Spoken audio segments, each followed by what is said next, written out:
Everyone says if you don't have many friends, something must be wrong with you. But psychologists are saying the complete opposite. People with few friends share certain psychological traits, and some of them are actually strengths. By the end of this video, what it means to have a small social circle is going to look very different to you. You've heard this your whole life. The popular kid is the one with the most friends. The social butterfly is the one who's going places. And even as adults, are you putting yourself out there, follows you around like a concerned parent who just won't quit? But wait, think about that for a second. Why should the number of friends you have say anything about your worth as a person? Let's start with numbers, because this one's going to sting a little. Oxford University anthropologist Robin Dunbar spent decades studying human social relationships. His conclusion is almost embarrassing. The average person can only maintain about 5 truly meaningful relationships at a time. Doesn't matter if you have 1,000 followers on Instagram. The number of people you'd actually call at 2 in the morning is fewer than 5. And even keeping those 5, not easy. Dunbar's research found that maintaining a close relationship requires 6 to 10 hours of direct, in-person interaction every single week. After work, sleep, and eating, tell me, where exactly is that time supposed to come from? So having a small circle might just mean you're being honest about that reality. Instead of spreading your energy thin across relationships that don't go anywhere, you're putting it where it actually counts. That's not a quirk, that's strategy. Here's where it gets interesting. In 2016, researchers from Singapore Management University and the London School of Economics conducted a study on over 15,000 people. The findings were a little provocative. The higher a person's intelligence, the more satisfaction they tended to get from spending time alone. In other words, needing less social interaction isn't necessarily loneliness or social failure. It might just mean your inner world is rich enough to keep you company. Now, please don't use this as a reason to cancel your plans tonight and tell everyone you're basically a genius. That's not what we're doing here. So why do some people naturally end up with fewer friends? This goes deeper than just personality type. There are some very specific psychological reasons.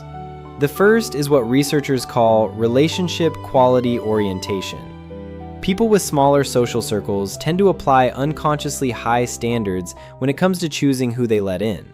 They're not looking for someone to grab drinks with. They're looking for the person who, when they say something genuinely weird, leans in instead of backing away. Research from UC Berkeley found that the quality of close relationships was a far stronger predictor of psychological well-being than the number of relationships a person had. One friend who actually knows you beats 20 people who think they do. The second reason is introversion, and this is where a lot of people get it wrong. Being introverted doesn't mean you dislike people. It's about where your energy goes. Author Susan Cain, in her book Quiet, explains that introverts have nervous systems that are significantly more sensitive to external stimulation. Same party, 2 different people. The extrovert walks out energized, the introvert walks out completely drained. So seeing fewer people isn't laziness or social anxiety, it's energy management. Neuroscience backs this up too.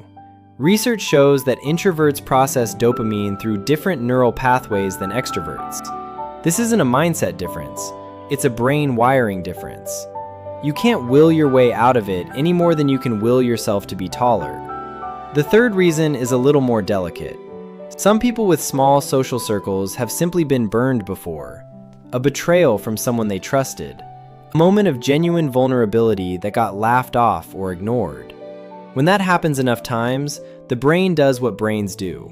It learns. It starts pumping the brakes before a new relationship even gets off the ground.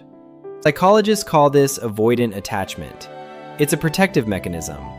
The catch is that the same wall that keeps out the people who'd hurt you also keeps out the ones who wouldn't.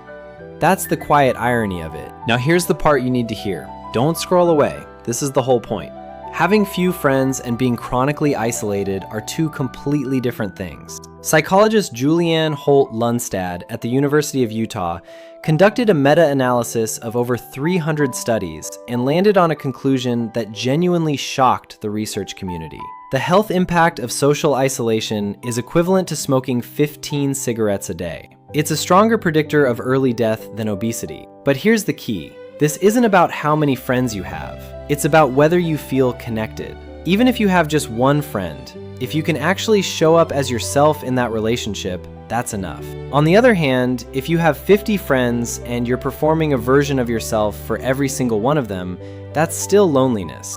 It's not the count, it's the depth. So before this video ends, just one question. In the relationships you have right now, are you actually showing up as yourself?